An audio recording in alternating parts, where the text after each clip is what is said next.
Kemudian Yesus menampakkan dirinya lagi kepada murid-muridnya di dekat Danau Tiberias. Dia menampakkan dirinya dengan cara sebagai berikut. Simon Petrus, Thomas yang disebut Didimus, Nathanael dari Kana di Galilea, anak-anak Zebedeus, dan 2 murid yang lain sedang berkumpul. Simon Petrus berkata kepada mereka, "Aku akan pergi menangkap ikan." Mereka berkata kepadanya, "Kami akan pergi bersamamu." Mereka pergi keluar dan naik ke perahu, tetapi malam itu mereka tidak menangkap apa-apa. Ketika subuh menjelang, Yesus berdiri di pantai, tetapi murid-murid tidak tahu bahwa itu adalah Yesus. Dia berkata kepada mereka, "Anak-anak, apakah kamu memiliki ikan?" Mereka menjawab, "Tidak." Dia berkata kepada mereka, "Tebarkanlah jalamu ke sebelah kanan perahu, dan kamu akan mendapat." Kemudian mereka menebarkan jala, tetapi tidak dapat menariknya ke dalam perahu karena banyaknya ikan. Oleh sebab itu, murid yang dikasihi Yesus berkata kepada Petrus, "Itu Tuhan."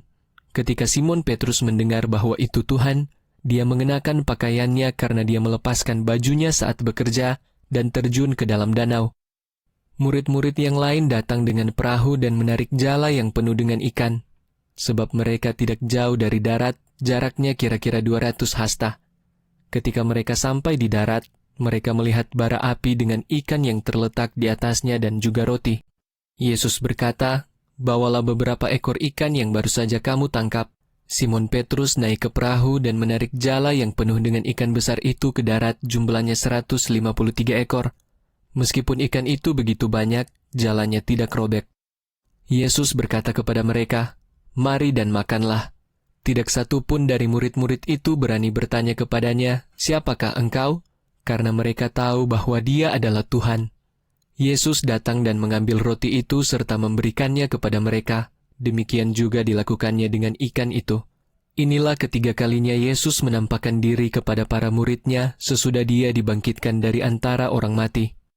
Sesudah mereka selesai makan, Yesus berkata kepada Simon Petrus, "Simon anak Yohanes, apakah kamu mengasihi aku lebih daripada semua ini?" Petrus menjawab, "Benar Tuhan, Engkau tahu bahwa aku mengasihi Engkau." Kemudian Yesus berkata kepadanya, "Gembalakanlah domba-dombaku." Yesus berkata lagi untuk kedua kalinya kepadanya, "Simon anak Yohanes, apakah kamu mengasihi aku?" Petrus menjawab, "Benar Tuhan, Engkau tahu bahwa aku mengasihi Engkau." Yesus berkata kepadanya, "Gembalakanlah domba-dombaku." Yesus berkata kepadanya untuk ketiga kalinya, "Simon anak Yohanes, apakah kamu mengasihi aku?" Hati Petrus menjadi sedih karena Yesus bertanya untuk ketiga kalinya, "Apakah kamu mengasihi aku?" Lalu Petrus berkata kepadanya, "Tuhan, Engkau tahu segala sesuatu. Engkau tahu bahwa aku mengasihi Engkau." Yesus berkata kepadanya, "Gembalakanlah domba-dombaku." Aku mengatakan yang sesungguhnya kepadamu, saat kamu muda, kamu sendiri yang mengikat pinggangmu dan berjalan kemanapun kamu mau. Tetapi saat kamu menjadi tua, kamu akan merentangkan tanganmu dan orang lain akan mengikat pinggangmu dan membawamu ke tempat yang tidak kamu ingini. Yesus mengatakan hal ini untuk menunjukkan dengan kematian seperti apakah Petrus akan memuliakan Allah.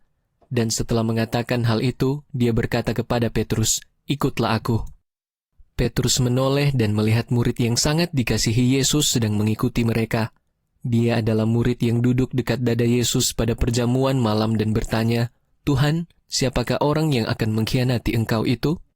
Ketika melihat dia, Petrus bertanya kepada Yesus, "Tuhan, bagaimana dengan dia?" Yesus menjawab, "Seandainya aku mau dia tetap hidup sampai aku datang kembali, apa urusanmu? Kamu, ikutlah aku." Kemudian, perkataan Yesus ini tersebar di antara saudara-saudara itu bahwa murid itu tidak akan mati, padahal Yesus tidak mengatakan kepadanya bahwa dia tidak akan mati, melainkan hanya berkata, "Seandainya aku mau dia tetap hidup sampai aku datang kembali, apa urusanmu?" Dialah murid yang bersaksi mengenai semuanya ini, dan telah menuliskan semuanya ini, dan kita tahu bahwa kesaksiannya itu benar.